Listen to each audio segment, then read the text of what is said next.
498A की जब FIR होती है तो हस्बैंड और उसके परिवार के पास दो ऑप्शन होते हैं कि या तो आप हाई कोर्ट का दरवाज़ा खटखटाओ 482 सीआरपीसी पिटिशन में जहां आप एफआईआर क्वेश्चन की बात करते हैं, या फिर आप लगाओ 438 सीआरपीसी की यानी anticipatory bail.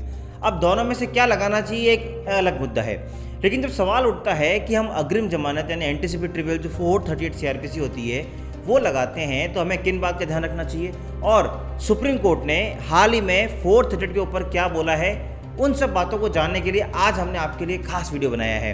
Welcome back to channel. मैं हूं आपका अपना वकील दोस्त एडवोकेट नमन मनोज और आप मेरे साथ देख रहे हैं लीगल शॉर्ट्स। ये वो चैनल है जो आपको बताता है कानून की हर छोटी से बड़ी जानकारियाँ। शुरू करते हैं आज का ये खास वीडियो।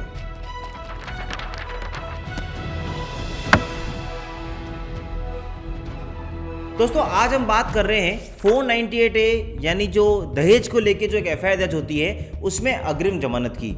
अग्रिम जमानत का कॉन्सेप्ट दोस्तों वैसे आपको पता है कि जब हमको लगता है कि कोई ऐसे एफआईआर दर्ज हुई है जहां हमारी गिरफ्तारी हो सकती है तो हम एक 438 सीआरपीसी की एक बेल एप्लीकेशन जिसे हम अग्रिम जमानत कहते हैं वो मूव करते हैं।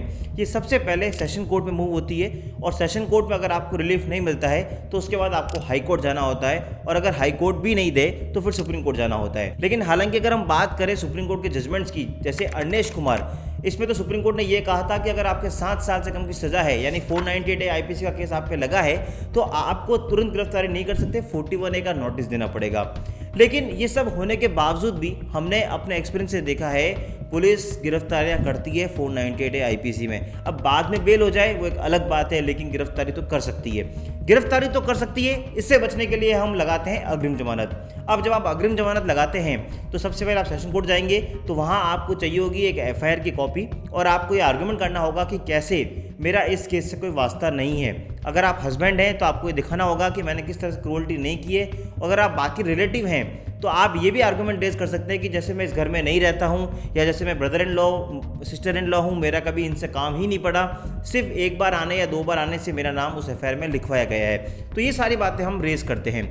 लेकिन सुप्रीम कोर्ट ने हाल ही में नवंबर 2023 में इस पर एक लैंडमार्क जजमेंट दिया है। वो जजमेंट का नाम है Kunal Chaudhary versus state of Jharkhand 2023 supreme court. उसकी मैं नीचे आपको लिंक दे रहा हूँ, आप चाहें तो उसको डिटेल में पढ़ सकते हैं। अब इस केस के फैक्ट्स को हम जान लेते हैं और इस केस के जो अंदर लॉ छुपा है उसको भी जान लेते हैं और बताएंगे कैसे सुप्रीम कोर्ट ने एक बड़ी डायरेक्शन और एक गाइडलाइन दी है 498A की अग्रिम जमानत के ऊपर।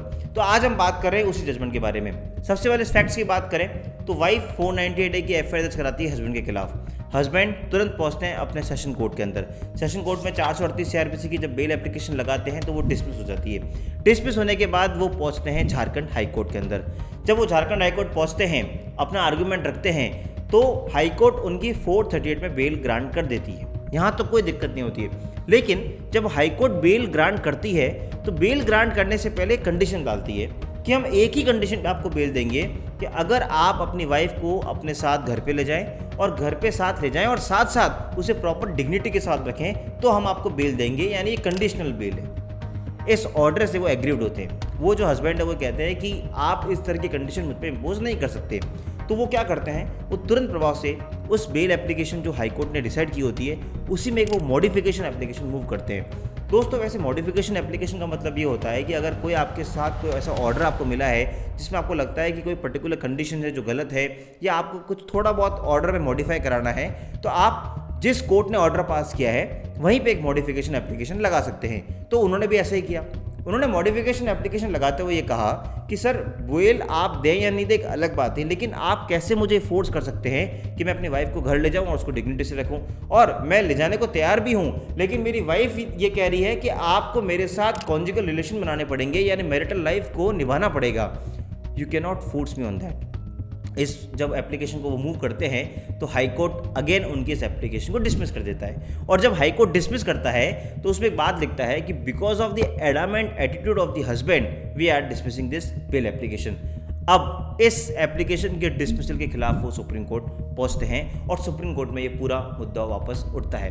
वैसे दोस्तों अगर आपको ऐसा कंटेंट पसंद आ रहा है तो आप हमारे चैनल को सब्सक्राइब कर सकते हैं, बेल आइकन दबा सकते हैं ताकि आप तक इस तरह के इन्फॉर्मेटिव वीडियोस आते रहें। और हाँ, एक और ज़रूरी अनाउंसमेंट, अगर आपके जीवन में कोई कानूनी समस्या है या आपको लगता है कि आपके साथ कोई ऐसी समस्या जिसको आप सोल्यूशन चाहते हैं, नीचे लिंक दे रहा हूँ, उस लिंक पर क्लिक करके भी आप मुझ तक या मेरी टीम तक घर बैठे एक कॉल पर अपनी समस्या का समाधान पा सकते हैं। चलिए वापस बात करते हैं इस जजमेंट के बारे में। तो अब वो सुप्रीम कोर्ट पहुंच जाते हैं। सुप्रीम कोर्ट पहुंचते हैं, उनका आर्गुमेंट ये होता है कि सर 438 जब मेरी बेल ग्रांट हुई तब उन्होंने हाई कोर्ट ने इस तरह की कंडीशन लगाई जो वायबल नहीं है, वो लीगली पॉसिबल नहीं है। और जब मैंने इसकी मॉडिफिकेशन एप्लीकेशन भी लगाई तो उन्होंने एप्लीकेशन ये कहते हुए खारिज कर दी कि सर आपका एडमेंट एटीट्यूड ऐसा है जिस कारण हम ये एप्लीकेशन खारिज कर रहे हैं।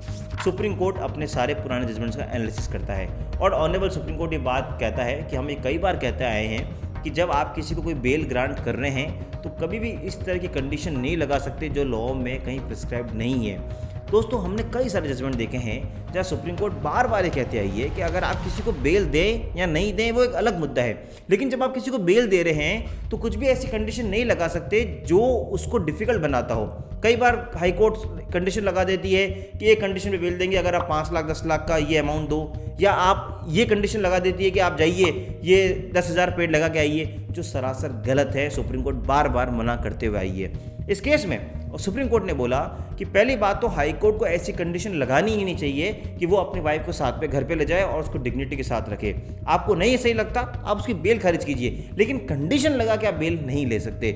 और दूसरा, जब उन्होंने मॉडिफिकेशन एप्लीकेशन मूव कर ली तो इस ग्राउंड पे रिजेक्ट करना कि वो अपनी वाइफ को साथ में मैरिटल लाइफ स्पेंड नहीं कर रहे, इस ग्राउंड पे रिजेक्ट करना सरासर गलत है। सुप्रीम कोर्ट ने इस कंडीशन को गलत माना और उनकी एप्लीकेशन को अलाउ किया और उनको अग्रिम जमानत दे दी। दोस्तों वैसे तो मैंने आपको वीडियो के शुरू में कहा था कि अंडेश कुमार आने के बाद और बहुत सारे जजमेंट आने के बाद अब तो स्थिति क्लियर है, गिरफ्तारियां नहीं होनी चाहिए, लेकिन फिर भी पुलिस की गिरफ्तारी का डर बना रहता है, इसलिए हम अग्रिम जमानत लगाते हैं। तो जब आप अग्रिम जमानत लगाएं तो अगर फिर भी कोई सेशन कोर्ट हाई कोर्ट आपको बेल देते समय इस तरह की कंडीशन लगाएं तो आप ये वाला जजमेंट जो मैंने नीचे लिंक दी है वो ले जाके दे दीजिएगा। मेरी गारंटी है आपको बेल उसमें मिल जाएगी और वो ऐसी कंडीशंस आपके साथ नहीं लगाएंगे। अगेन रिक्वेस्ट कर रहा हूँ, प्लीज़ चैनल को सब्सक्राइब कर लीजिए ताकि आपको घर बैठे ऐसे वीडियोस मिलते रहें। मुझे पूरी उम्मीद है आपको आज का वीडियो पसंद आया होगा। मिलेंगे अगली बार इसी तरह के वीडियो के साथ, तब तक के लिए जय हिंद, जय भारत।